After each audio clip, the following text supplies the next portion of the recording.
la Mayenne est une terre de châteaux. On le voit quand on est ici. Eh bien, sachez que Jean-Sébastien Petit-Demange va nous détailler le 4e épisode de ce feuilleton de la semaine, oui. Terre de château, Col-la-Mayenne.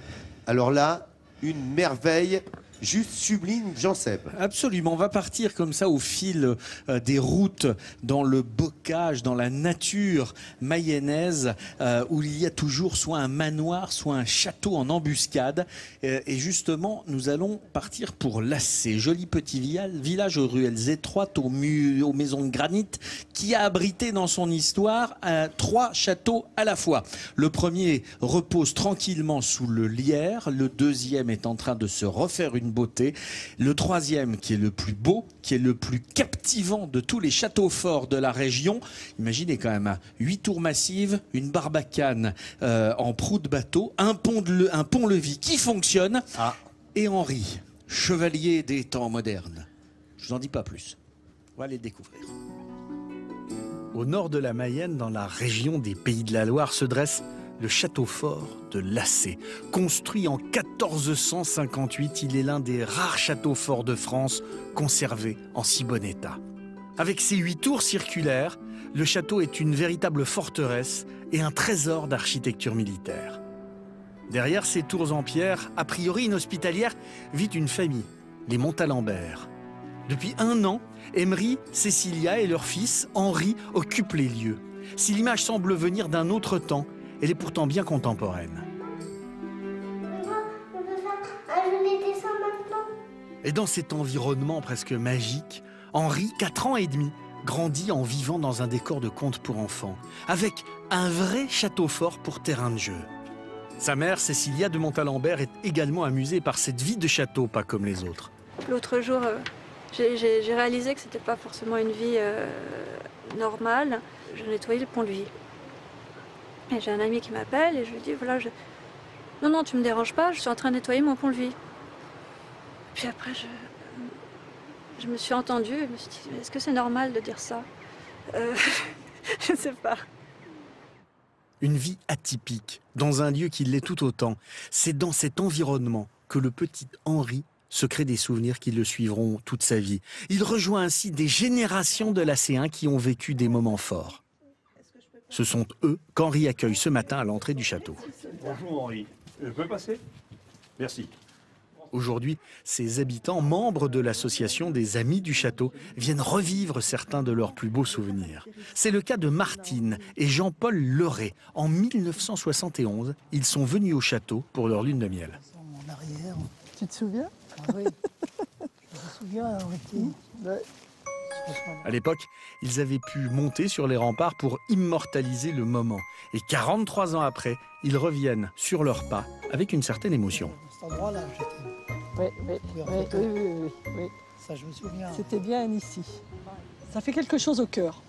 En plus, mes parents avaient ce jardin juste en dessous. On était vraiment au pied du château.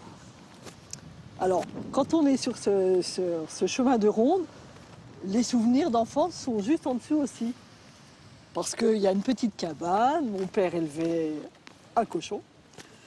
Et Un cochon, quoi. un cochon carrément, et tous les jours on venait au jardin. Donc c'était vrai, c'est quelque chose, c'est toute une vie. Ça vous marque. Ces vieilles pierres de plus de 500 ans portent en elles l'histoire des habitants qui ont vécu leur enfance, comme Michel. Depuis la Seconde Guerre mondiale, plusieurs générations ont eu ce château pour terrain de jeu. Franchement, j'aime le château. J'aime le château. Mes enfants y ont joué, moi j'y ai joué. Mes petits-enfants, ils viennent, ils disent « Papy, il est beau le château ». Pour nous, c'est intéressant. Et puis là, on aime bien la famille. C'est notre château, quoi. Aujourd'hui, toute la population s'est emparée de ce château. Ils viennent le visiter, mais en profitent également pour retrouver leur jeunesse. Le temps d'un après-midi, il est encore possible de se prendre pour un chevalier et d'actionner le pont-levis, un des derniers en état de marche en France. Pour pouvoir donc relever ce pont-levis, il suffit de tirer sur ces cordes. Le contrepoids bascule, ce qui permet au tablier du pont de se soulever. L'exercice est un peu physique, mais il permet à tous de vivre un moment unique. Le château nous permet de, de garder ce regard d'enfant. Et à chaque fois, c'est toujours une sorte de sensation là, qui vous dresse les poils sur les bras. Et on a toujours cette impression d'un lieu magique. Un lieu magique, c'est fabuleux. Un lieu magique dans lequel les souvenirs des uns croisent l'histoire des autres. Les gars, ça fait protéger les gens. Oh, très bien. Oui, je connais le comte de Montalembert, le comte Artus de Montalembert. Arthur, Artus de Montalembert. c'est qui? C'est ton grand-père. C'est grand-papa. C'est grand-papa pour toi. Annick Daguenet a grandi à Lacé. Son histoire et celle du château sont intimement liées. Je me souviens particulièrement d'avoir été en catimini jusque dans là-haut, voir les oubliettes. Alors je ne vous dis pas les fantasmes qu'on a eus après. Alors, on était toute une bande d'enfants. C'était extraordinaire, quoi. Tu me fais un bisou? Un gros. Un gros. Ah, attends, moi je t'en fais un. Au revoir, Henri. Au revoir.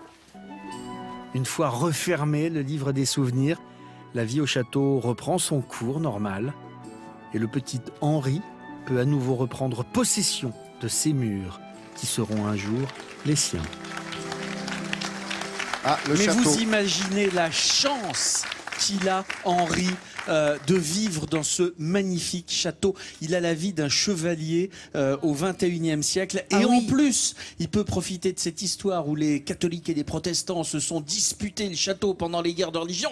Et il peut côtoyer le four que l'on voit dans le château, le four dans lequel Lavoisier a fait ses expériences de cuisson du kaolin, qui a permis à la céramique de devenir un art de la flamme français. C'est là qu'il l'a fait parce que Lavoisier a été enfermé car le château était une prison à une époque. Bravo, merci de ces précisions. Hommage à cet endroit unique avec un pont-levis qui fonctionne et ça. Qui est pratiquement unique en France. Hein. Un pont-levis qui fonctionne. Oui. Non mais sans blague. Absolument, non, c'est pratiquement le seul. Voilà, donc c'est à visiter. Merci de nous l'avoir fait découvrir.